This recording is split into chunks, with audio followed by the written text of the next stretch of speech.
Hey, if you've used OneNote and compared it with other note-taking apps, you'll notice that in some ways OneNote is very different from some other note-taking app. In most other note-taking apps, the main unit into which you enter information or content is a page.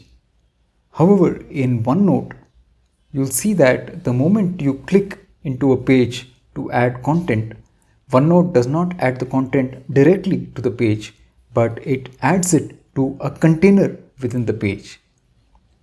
Now, the interesting thing about containers is that you can right click a container to copy its link and then include the link in the same page or in other pages.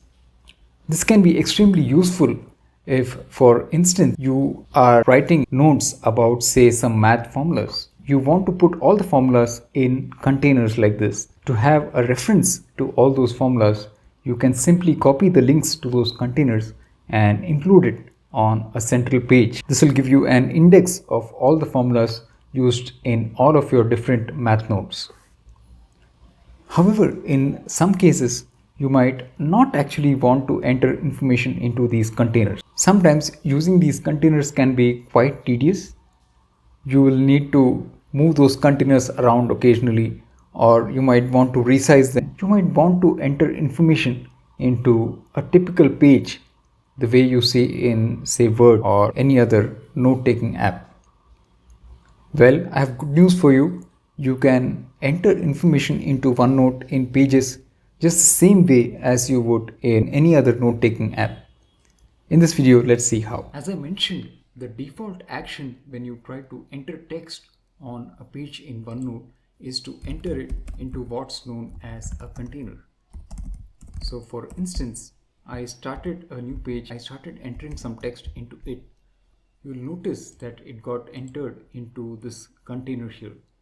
You can right click the container, copy its link and include it in some other location or even on some other page. Clicking that link will take you directly to the section of the page in which you had added the container. Let's add a second formula.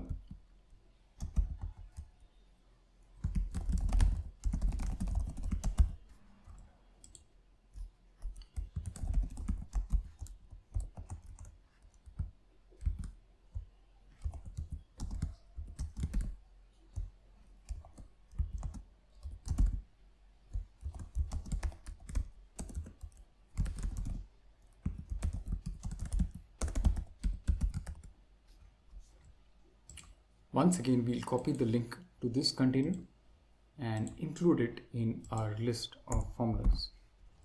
And you'll see that clicking this link is going to directly take you to the section of this Formula 2 page. But sometimes you might not want to include information on containers like this. As you can see, these containers can be disjointed. You might not want to waste time rearranging these containers the way you want. There's an easy solution for this. All you need to do is go to File, click on Options. Within Options, if you click on Display, you will see this option that says Show Note Containers on Pages. Just deselect that option and click on OK. Now you have information on a regular page in OneNote. You can add information the same way as you would in, say, a Word document.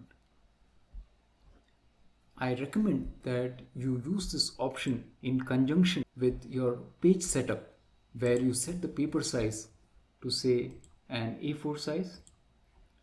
This way, whenever you want to print your documents or print your notes, all you need to do is click Ctrl P and all of the information in your pages is going to print and look exactly the way you want it. I hope you found this video useful. If so, let me know in the comments below.